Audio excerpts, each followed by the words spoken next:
Hello friends, welcome to mind blowing study. तो जैसा कि आपको मालूम है, हम लोग ने ऑब्जेक्टिव क्वेश्चन आंसर के सीरीज स्टार्ट किए थे। उसमें हमारा 2 पार्ट हो गया, ठीक है। तो एक पार्ट तो ऐसे था, लेकिन जो सेकंड पार्ट था वो क्या था, ये जो हम लोग ऑब्जेक्टिव क्वेश्चन आंसर जो मॉडल पेपर 2022 का आया हुआ है उसके क्वेश्चन आंसर लगा रहे हैं हम लोग, ठीक है।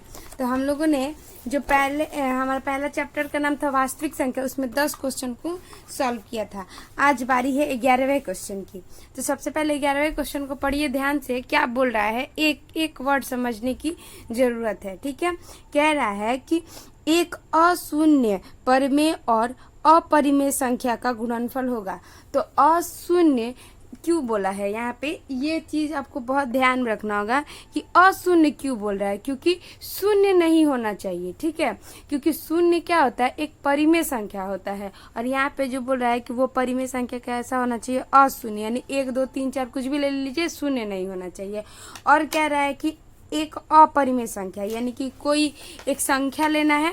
मान लीजिए कि कोई एक हम ले लेते हैं, परिमेय संख्या हो जाएगा हमारा।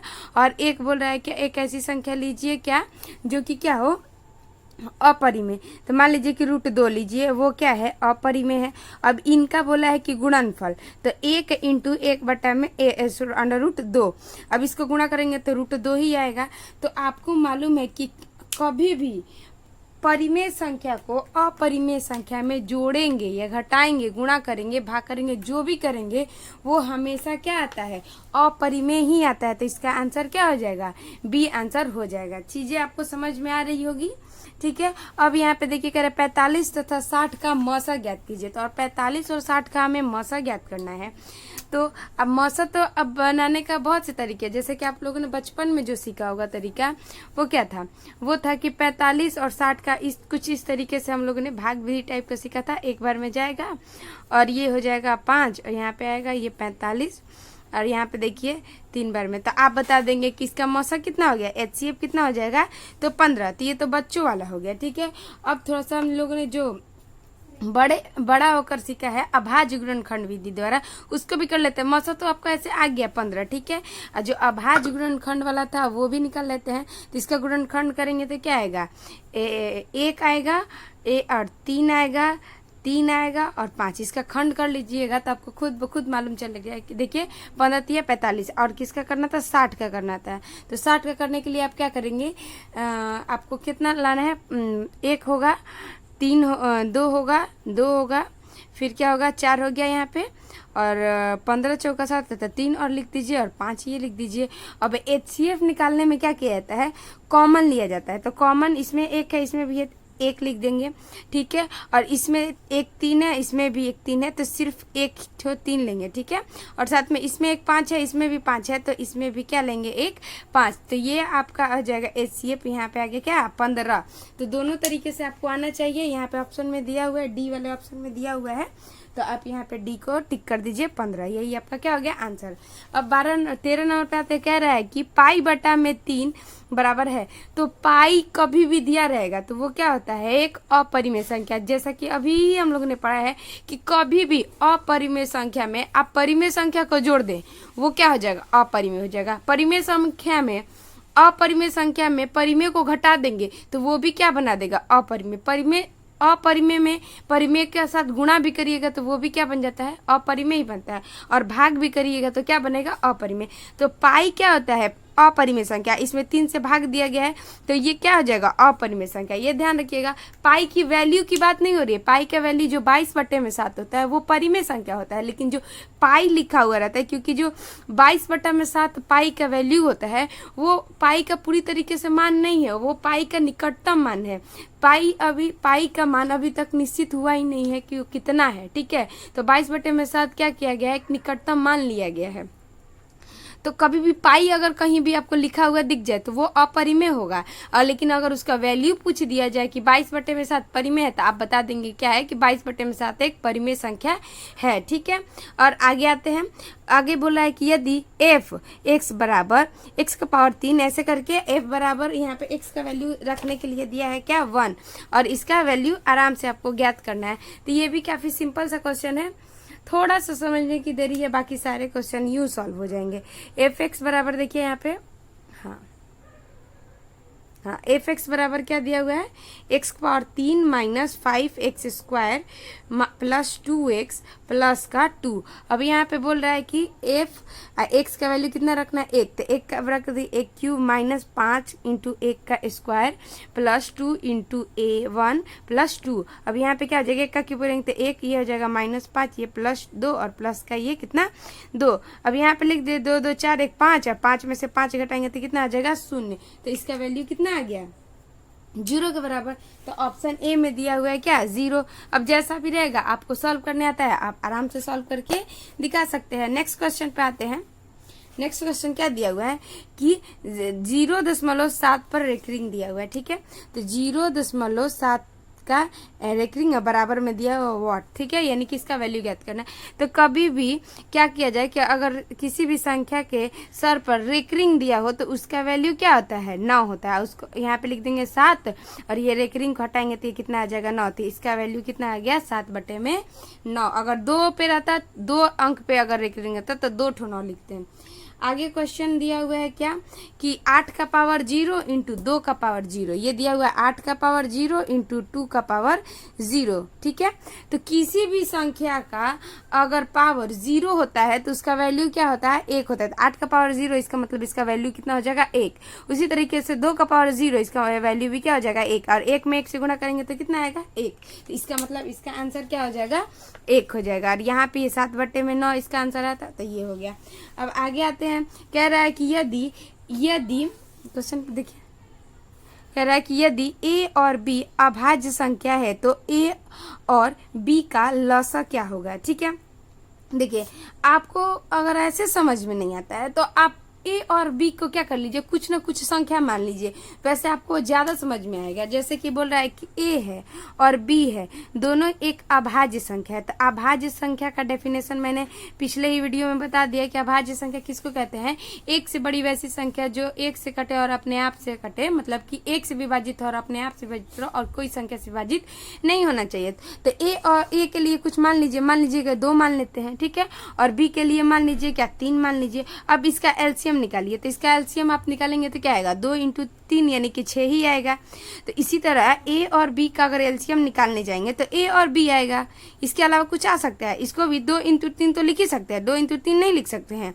अगर गुणा करके नहीं लिखे तो अंक में लिख सकते हैं। तो 2 × 3 लिखना है तो 2 × 3 लिख सकते हैं हम आराम से, नहीं तो आराम से संख्या है तो संख्या में तो गुणा कर सकते हैं। अगर ये भी नहीं समझ रहा है तो मान लीजिए कि ए का वैल्यू 5 रख दीजिए, बी का वैल्यू 7 रख दीजिए, तो इसका भी एलसीएम कितना आएगा, तो 5 × 7 ही आएगा। इसका मतलब आपको गुणा करना है तो आप 35 लिख के कर सकते हैं, लेकिन ए और बी में कैसे गुणा कर सकते हैं कि यहाँ पे तो कोई अंक ही नहीं दिया हुआ है। तो इसका एलसीएम कितना आ जाएगा, ए और बी कोई अभाज्य संख्या रहेगी और उसका एलसीएम पूछेगा तो उसका एलसीएम कितना हो जाएगा ए बी। आगे, निम्नलिखित में से कौन सी अभाज्य संख्या है। तो बस एक बार आपको कॉन्सेप्ट समझने की देरी है, बार बार वही क्वेश्चन आएगा। अभाज्य संख्या को तो आपको आराम से समझ में आ गया है कि एक से बड़ी वैसी संख्या जो एक से विभाजित हो और अपने आप से और कोई अन्य संख्या से विभाजित नहीं होना चाहिए। तो ऑप्शन ए में दिया हुआ है 15, तो 15 दिया हुआ है तो ये 1 से विभाजित हो जाएगा, 3 से हो जाएगा, 5 से हो जाएगा, 15 से हो जाएगा। तो ये तो 1 से अधिक से हो गया ना, 2 से अधिक नहीं होना चाहिए। और 23 का देखिए तो 23 1 से होता है और 23 से होता है, कोई और संख्या से नहीं होता। तो इसका आंसर तो यही हो जाएगा। 12 को लेंगे तो 1 से भी हो जाएगा, 2 से हो जाएगा, 3 से हो जाएगा, 4 से हो जाएगा, 6 से हो जाएगा, फिर 12 से हो जाएगा। उसी तरीके से 75 का भी करेंगे तो ये भी आराम से हो जाएगा। तो इसका आंसर क्या हो जाएगा 23। आगे, निम्नलिखित में से कौन सा परिमेय संख्या है। तो यहाँ पे जैसा कि मैंने आपको बोला था, क्या कौन सा परिमेय संख्या पूछा है, इसमें ध्यान रखना है कि परिमेय पूछ रहा है कि अपरिमेय।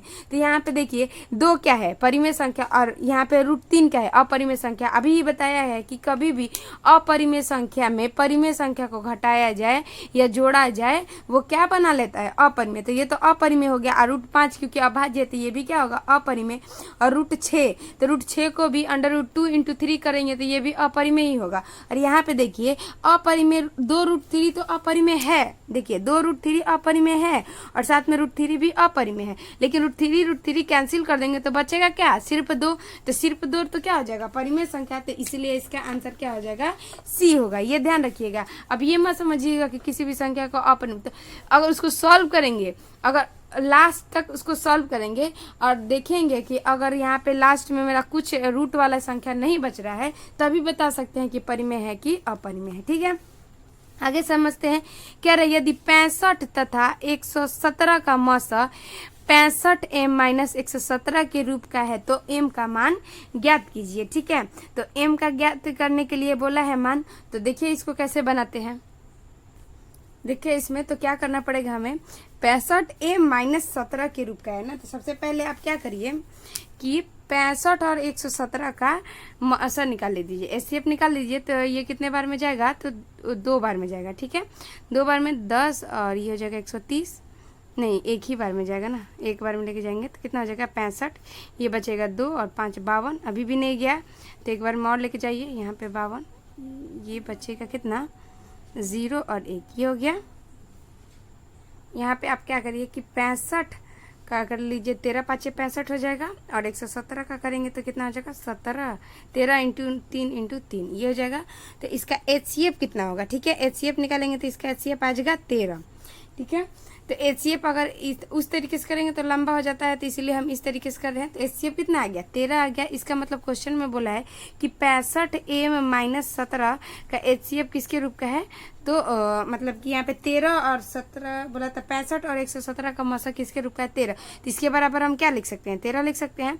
और 65m बराबर इसको क्या करेंगे, अंकों को उधर लेके चले जाते हैं, तो 13 प्लस का कितना हो जाएगा 117, और इसको जोड़ेंगे तो कितना हो जाएगा 130। तो m बराबर क्या हो जाएगा, इसको 130 बट्टे में 65 बराबर कितना आ जाएगा 2, तो m का मान कितना आ गया 2 आ गया। ठीक है, तो m का मान यहाँ पे आ गया आपका 2। अगला क्वेश्चन है कि 2, 10 और 20 का मौसा और लौसा का मौसा और क्या लौसा और मौसा का अनुपात ज्ञात करना है। ठीक है, तो 2 है और 10 है और क्या है 20 है। तो सबसे पहले इसका अभाज्य गुणनखंड से ऐसे निकाल लीजिए, एक मिनट देखिए 2, 10, 20 इसका निकालिए तो यहाँ पे 1 इंटू 2 होगा। ठीक है, यहाँ पे 1 इंटू 2 इंटू 5 लिख देंगे, तो 1 इंटू 2 इंटू 2 इंटू 5 ऐसे लिख सकते हैं। तो एलसीएम में क्या होता है, बड़ा बड़ा पावर चुनना होता है, तो 1 लिखेंगे, यहाँ पे 2 का सबसे अधिक घात 2 है तो 2 वाला 2 लेंगे, और 5 एक ही है तो यही लिखेंगे, तो कितना हो जाएगा 20 हो जाएगा इसका एलसीएम। और एचसीएफ में क्या देखना होता है, कॉमन देखना होता है जो सब में हो। ठीक है, तो 1 1 1 सब में है, 2 2 2 सब में है, लेकिन 5 तो किसी में है ही नहीं, 2 में है 1 में है ही नहीं, तो इसलिए इसका मौसा कितना हो जाएगा 2। अब बोला है क्या कि पहले लौसा, यहाँ पे बोला है कि लौसा का अनुपात और मौसा का अनुपात ज्ञात करना, यानी एलसीएम अनुपात एचसीएफ ज्ञात करना है आपको। ठीक है, एलसीएम अनुपात एचसीएफ, तो एलसीएम अभी कितना आया आपका 20 और एचसीएफ कितना आया 2 आया।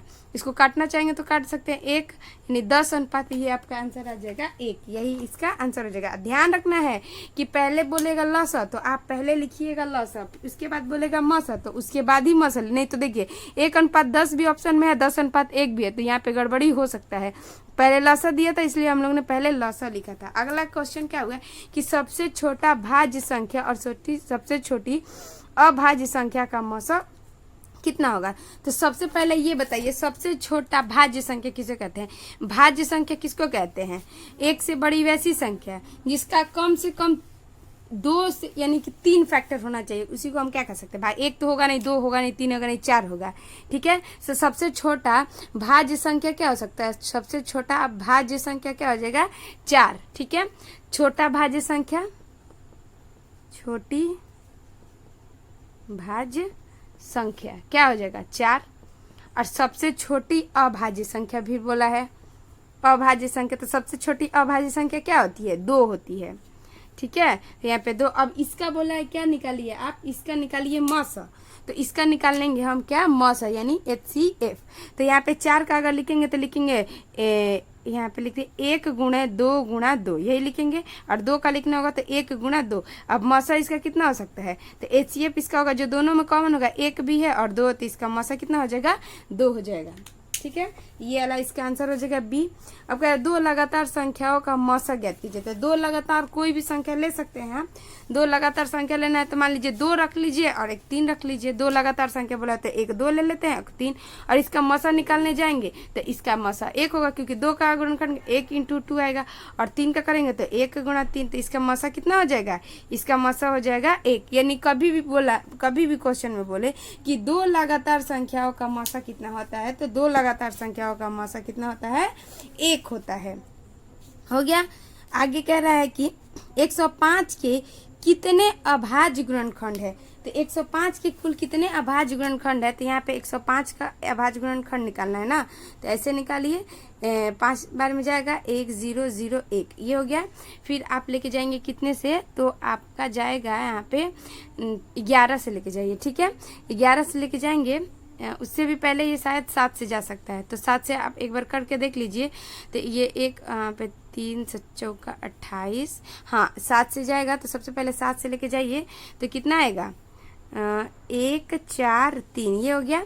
उसके बाद आप लेके जाइए कितने से, 11 से, ठीक है।